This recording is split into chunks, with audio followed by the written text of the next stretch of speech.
All right, today we're diving into a really fascinating and maybe even revolutionary idea in behavioral science. It's a brand new map that tries to explain why we do all the things we do. So let's just get right into it. I want you to start with this question. Have you ever seen a tree with no trunk? I know it's a weird thing to ask, but just picture it.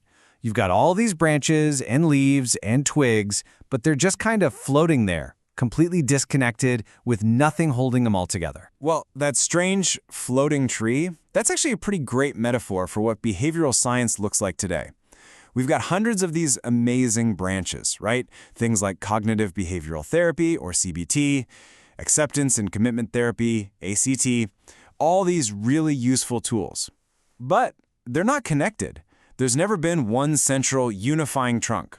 Well, until maybe now. And this idea of a unifying theory brings us to a really important challenge, one that gets to the very core of what makes something scientific in the first place. You see, there was this philosopher, Karl Popper, who said that for any theory to be genuinely scientific, it has to be falsifiable, which is a fancy way of saying you have to be able to prove it wrong. It's easy to find stuff that confirms what you already think, right? The real test, the gold standard, is whether your idea can survive people trying their best to break it. And that's where the whole black swan idea comes from. For centuries, people in Europe were absolutely positive that all swans were white.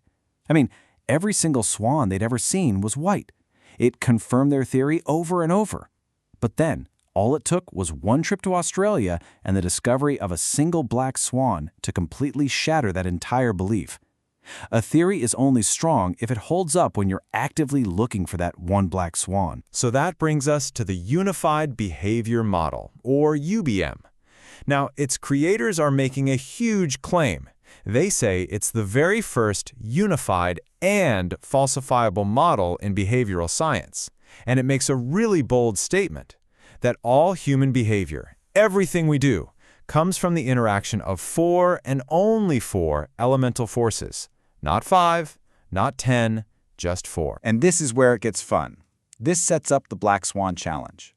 The creators have actually put a cash reward on the table for the very first person who can scientifically prove there's a valid, testable, 5th elemental force of behavior.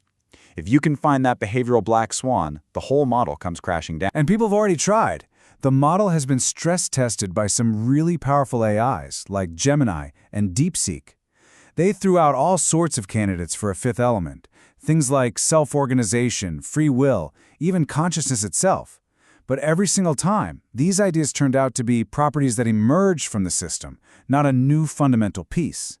So for now, the 4-element model is holding strong. So what are these 4 forces? Well, they all work together inside a framework that's at the absolute heart of UBM. It's called the behavior ecosystem. And this visual just explains it perfectly. Unlike older models that were just straight lines, the behavior ecosystem, or BES, shows that our behavior isn't some simple one-way street. No, it's a dynamic system. It reverberates. You felt this, right? When you walk into a room and you're like, oof, the energy in here is weird. Or you leave a meeting and you just feel totally drained. Yeah, that's the BES. That's the feeling of your system echoing with everything around it. So let's break down what's in this system. It's made of 4 forces that all depend on each other. First, your environment. And this is key. It includes your external surroundings and your own physical body. Then you have your behaviors, your habits, your skills. Third are the stories and the thinking that you use to make sense of everything. And finally, your feelings and emotions, which are like these conduits of energy that influence your behavior, but they don't always dictate. And you can really see the difference when you put them side by side. On the left, you've got this dynamic, looping system of UBM. On the right, you see a more traditional model, a simple A to B to C kind of path. But life isn't that neat, is it?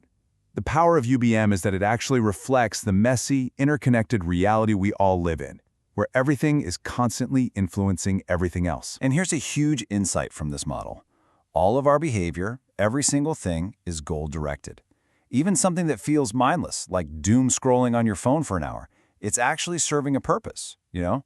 Maybe it's to escape or to regulate your emotions. UBM is kind of like an MRI for your behavior. It shows you the hidden intention underneath what you're doing, and then gives you a map to change it if you want to. Okay, so this isn't just some abstract theory to talk about. It's designed to be a practical hands-on map. But how do you actually use it to navigate your own life? You use it with a method called PARR. It's a really simple 4-step loop for making intentional changes. First, you plan. You set an intention, you come up with a hypothesis for what you want to change. Then, you act. You go out and run the experiment in the real world. Next, you record. You gather some data, you track what happens. And finally, you reassess.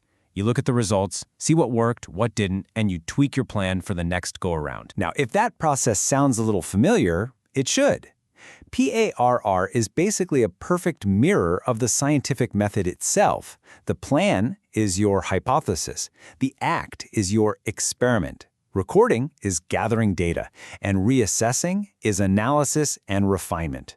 You are, quite literally, becoming the lead scientist of your own behavior. And this is such a critical point. A lot of the popular habit-building stuff out there comes from these simple loops they found by studying rodents in a lab. But you are not a rodent. You're a human.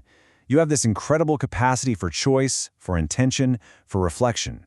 The PARR method is designed for a human brain, to use those amazing abilities we have. Okay, so if we have this model that's elemental, that's teachable, what does that mean for us on a bigger scale? Let's zoom out from the individual to, well, society. So way back in the 1830s, the foundation of modern education was built on the 3 R's: reading, writing, and arithmetic. That entire framework was created before light bulbs, before the internet, and definitely before AI and algorithms started influencing every minute of our lives. The world has changed just a little bit. So, maybe it's time for an update. Maybe it's time for a 4th R, behavior. I mean, think about it. We demand good behavior, we demand discipline from our kids, from our employees, from each other, but we never actually teach the fundamental science of how it works. And that question feels more important now than ever, doesn't it? We teach teenagers incredibly complex subjects like physics and chemistry, but we don't give them the most basic user's manual for their own minds and actions, especially when we see things like anxiety and depression on the rise. Maybe the argument was always that a simple, complete model just didn't exist. But what if one does now? That's really the promise of UBM. Because it's designed to be elemental, visual, and complete, it doesn't have to stay locked away in a therapist's office. It's something that can be taught in schools, that can be used by families, that can be implemented by leaders. It's a navigational tool for all of us. And that brings us right back to this powerful image. Look, no map on Earth can guarantee you'll get to your destination without any problems. But we use them because they dramatically improve our odds. This is a map for human behavior. It's a map for taking action. It's a map for aligning who you are today with the person you truly want to become. So, let's end with this thought. You are not just a passive tenant living inside your behavioral system. You are also its architect. UBM is the blueprint. So I encourage you, read about it, test it, try your best to break it and find that black swan, or use it. Use it to build a better system, a better career, a better life. Because you are both the program and the programmer.